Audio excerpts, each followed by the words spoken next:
Let's see, we're checking live, live, live, live. Are we live? Live. We're live. All right. Welcome to Friday. Happy Friday to you. Thank you so much for joining me today. My name is Michael, and this is another Happy English Live English lesson. Wow. That's right. Every Friday at this time, it's what time is it? It's 9 a.m. in New York, and every Friday at 9 and every Tuesday at 5 for the month of February. That schedule might change in the month of March. I'm not sure. I'll have to figure that out. But anyway, hey, thanks for joining me. A lot of people saying hello. Wow, oh my God, Fabrizio. Hello, hello. Shweta, hi. Sunny, hi. Reginaldo, F. Moiko, hi. Attila, hi. Wow, so many people are here. Thank you so much for joining me. We have a lot of English to cover today, which is Friday. It's after Valentine's Day. I hope you guys had a nice Valentine's Day. Hello, Rodrigo. Thanks for chiming in. Feel free to leave a comment or a question, something like that. Yeah, I hope you guys had a nice Valentine's Day this week. And it's almost the weekend. It's Friday. If you're in Asia, you're probably getting ready to go to sleep to start your weekend. It's going to start soon for us here in New York. But yeah, and it's hot today. Check this out. It's 12 degrees Celsius. That's 54 Fahrenheit in New York. Weird weather this weekend. This winter rather. Hot, cold. So it's 12 degrees today. Tomorrow we're having a snowstorm tomorrow night. I don't know. So for today's English lesson, here's what I want to do. We're going to talk about some phrases with prepositions. Okay, that's the first topic today, and we'll do into it, out of it, up for it, and down for it. Those are some common phrases that we use in English with prepositions. I know everybody loves prepositions, especially Fabrizio. I know that those are your favorite. Sunny too, I think. Lin, hi. Wow, so many people saying hello. Thanks for coming. And then after we take a look at those phrases today, we're going to look at some phrases from the Diary of a Wimpy Kid, which, as you know, is my favorite book to learn slang. So let's get to that. If you have a question, an English question that you'd like to ask, put it in the comments. I might not get to it today, but I'll try to get to it on Tuesday for the next live. Why do you use Celsius system? I don't use the Celsius system. I'm in America, and we use the Fahrenheit system, and we also use inches and pounds, and I don't mean British money for weight. Where you guys, most of you guys in the world, use the Celsius system, and you also use the metric system. And the metric system is based on units of 10, which is too hard for us because we don't want to do things in multiple of 10. That's hard to figure out. We would rather use things like 16 ounces in a pint or 12 inches in a foot, because that's much easier. Alrighty. We have several phrases with prepositions to talk about how we feel about something. And the first one is to be into it. Into it. When you say, hey, I am into it, it means you really like that thing, okay? You really enjoy doing that thing. So just excuse me 1 second. Oh my God, it's hot.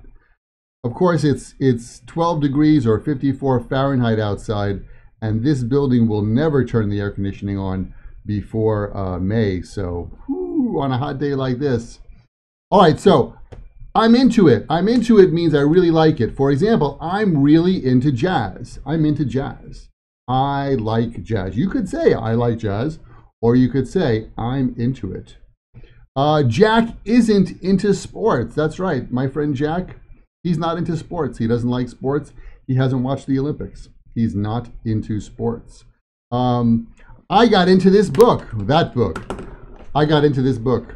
I really got into this book. And I know a lot of you also are getting into this book, The Diary of a Wimpy Kid. There's his name, Jeff Kinney. Awesome book to learn everyday real English. The best textbook, I think. So that's Be Into It. How about you? What are you into? I'm into your YouTube. Hey, thank you, thank you, thank you. When you're working in your office, do you say I'm at work or I'm in work? Usually I'm at work.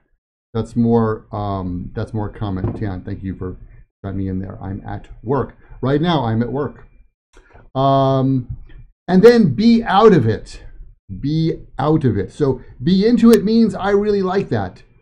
Be out of it means like maybe I'm too sleepy, or I've had too much alcohol, or maybe what? Somebody's on drugs or too much medication from the doctor. So when your mind is not very clear and your thinking is not clear and you're not your usual kind of self, you can say, I'm out of it. And here are some examples. I was out of it when I had the flu, right? I'm sure if you've had the flu, and by the way, the flu is our nickname for influenza. We just say the flu. One point about American English is that we don't like medical words because medical words sound very scary. If someone says you have influenza, it sounds really scary. But if someone says you have the flu, oh, the flu, it sounds more cute, even though it's not. So I was out of it when I had the flu. Last night at the bar, Joe had 2 drinks. Where is it? There it is. Joe had 2 drinks and he was out of it. He was out of it from the alcohol. If one of your coworkers doesn't seem like they're, maybe she doesn't seem herself today. She kind of like can't focus. She can't pay attention. You could say, hey, you look out of it. You should go home. You look out of it. All right. How about you? Have you been out of it recently? All right. So that's into it and out of it. Now, up for it. You've probably heard when someone says, I'm up, means I'm awake. Up means awake. Last night I was up until 11 p.m. I know, kind of early for some of you, but for old guys like me, that's all we can do. But I'm up for it, I'm up for something means, yeah, that sounds awesome. I would love to do that. For example, okay, here's an example here. Wow, why do I do all these examples negative? Michael. There's a concert tomorrow. I am so up for it. It means I'm excited about the concert. I don't know why I didn't write that down. There's a meeting at 10. I'm not up for it. You can be not up for it. I am not interested in going to that meeting. Ooh, I am not up for it. I have to see the dentist. I'm not up for it. Or go to the bar tonight? Nah, I'm not up for it. I'm too tired. Enjoy. I don't know why I put all of those examples in the negative. Probably because I wrote this before I had a cup of Joe. That's what happens when you're not drinking enough coffee, kids. But I'm up for it. There's a concert tomorrow. I am so up for it. I am really up for the concert. I want to do that. And in a similar way, you can use I'm down for it. I'm down for it is another way of saying I'm really excited about that. So yes, I'm up for it and I'm down for it are the same. And we use them the same. Hey, there's a party tonight. I am down for it. There's a party tonight. I am up for it. I know. I told you yesterday, if you saw yesterday's YouTube video about the, and I said that the is weird and English is weird, here we are. Um, Up for it and down for it are the same. There's a party tonight. I am down for it. We're going on vacation soon. Yes, I'm so down for it. Or, hey, the game is on. Are you down for it? So you can use these two phrases to invite someone. You could say, hey, listen, after school today, we're all going to Starbucks. Are you up for it? Hey, we're all going to the coffee shop. Are you down for it? Same. English is interesting. How about you guys? What are you up for? What are you down for this weekend? Is that the equivalent of, I'm just looking at some comments now. Is that the equivalent of to be under the weather? I'm out of it. Yeah, I'm under the weather means I've caught a cold or I'm not feeling well. And I'm out of it means like mentally I'm not here. So for example, if you go to the doctor for some medicine for something, not a cold, maybe back pain, right? Or some pain medication, and the medicine makes you a little bit like that, I'm out of it. In that case, you can't say I'm under the weather. I'm under the weather means I'm not feeling well. Justice says I'm up for studying English. Excellent. When you guys pronounce once, it sounds like once. Joe, or bless you. Is there any rule for S at the end plus Y? Once you. Oh, I see. Once you. Once you. You know what? Dr. C.J. Victor, I'm gonna copy out your question. That's a great topic for another video. Thank you for reminding me. Yes, we tend to do that. Once you go there, you'll enjoy it. Once you. Those combine. That's a good idea. Thank you. I will share that. Up for it and down with it. I'm up for it. I'm down with it. Same. Exactly. All right. Next, moving along, The Diary of a Wimpy Kid. And no, I don't get paid by this guy to advertise his book. I wish I did. I'm probably selling him more books than kids are selling them. All right. So, if this is your first time, this is a great place to learn slang idioms and conversational English, which is different from what you hear in textbooks. Okay, and so this is a great little story. It's page 93. He says, today in geography is the class where we study about maps, right, and where things are located on Earth. And he says, today in geography, we had a quiz, and I have to say, I've been looking forward to this one for a long time. I have been looking forward to. I think we've talked about this before, but in case it's your first time, look forward to. When you have some event in the future and you're excited about that, you can say, I'm looking forward to. It's Friday. I'm looking forward to the weekend. I'm looking forward to the weekend. Jane is having a party tomorrow night. I'm looking forward to Jane's party. I'm excited about Jane's party. I'm doing another live YouTube lesson next week. I'm looking forward to seeing you there. So look forward to means excited about that thing in the future. All right, next. So they're having a geography quiz, and Greg's desk is right next to the wall, and there's a map of the United States. And he's excited. He says, I'm sitting next to this giant map. The quiz is about state capitals, the capital city of each state. And he says, all the capitals are written in big red print. So I knew I had this one in the bag. I have it in the bag. When you have something in the bag, it means you're certain you will have success with that. So Unlike Greg, if you've studied for an exam and you're about to take the exam and you know, like, I know everything on this exam, I'm sure I can do it very well, I have it in the bag. I have it in the bag means I'm sure of my success. I have it in the bag. How about you? What do you have in the bag these days?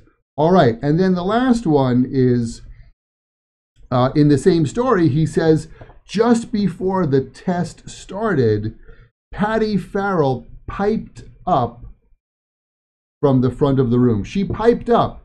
His classmate piped up. Teacher, teacher, she piped up. And when you say that you pipe up or somebody piped up, it means she spoke. And it usually means there's a group of people and one person just speaks aloud. She piped up.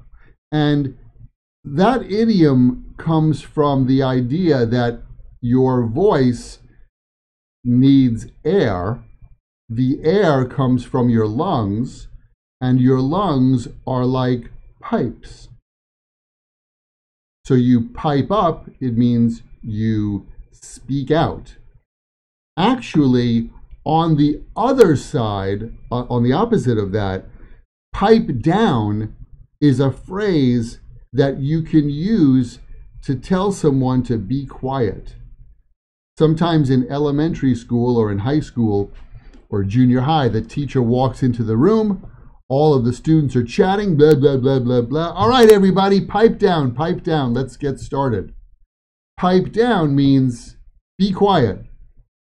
It's very direct. So it's not a very soft or friendly way to ask someone to be quiet. So saying to somebody or a group of people, hey, pipe down, is kind of like saying, hey, shut up. All right, so it's very, very direct. So I wouldn't use that in a business meeting or any kind of a formal situation, or if you don't know the people. So for example, like on the train, sometimes there's somebody talking very loudly on their phone. I'm on the train. I probably would say to that person politely, excuse me, do you think you could speak a little quieter? I wouldn't say pipe down. That's a little bit too straight. Alrighty. So, quite vulgar. It's not. I wouldn't say that it's vulgar. I would say that it's just too direct, and language that's too direct could be considered impolite. Alrighty, pulling someone in. She pulls me in enough to keep me guessing. When you, Shweta, thanks for asking. When you pull somebody in, it means you say things that make them really pay attention to you. I'm trying to pull you guys in every time I do a live lesson so you watch the whole thing. All right. What about up to? I'm up to it. Is it the same as I'm down to it? Down for it. Yes. I'm up to it. I'm up for it. I'm up to it. I'm up to it. I think we use that when we talk about our feeling. I'm up to it. Are you up to going out tonight? It's kind of like saying, are you okay to go out tonight? You're not too tired, are you? Or I'm not up to it means that I'm not feeling well or I'm kind of tired. I think that's the difference there. Iku N, can I get the book you showed us on Amazon Japan? Yes, you can. Yes, you can. You can get this on Amazon anywhere. And I just got a Kindle recently, and I found out that this is available on the Kindle too. So yeah, highly recommended. There are 12. Fabrizio is here. He's watching, and he told me recently that I think there's 12 or 13 now. He's a big fan. A lot of people are fans. It's a great book. It's a great book. There's a lot of slang, a lot of casual English, and you know, slang. When people hear the word slang, they're like, "Ooh, those are the bad words." No. You know, there's two kinds of slang. There's like the I don't like to use that kind of language when I teach English.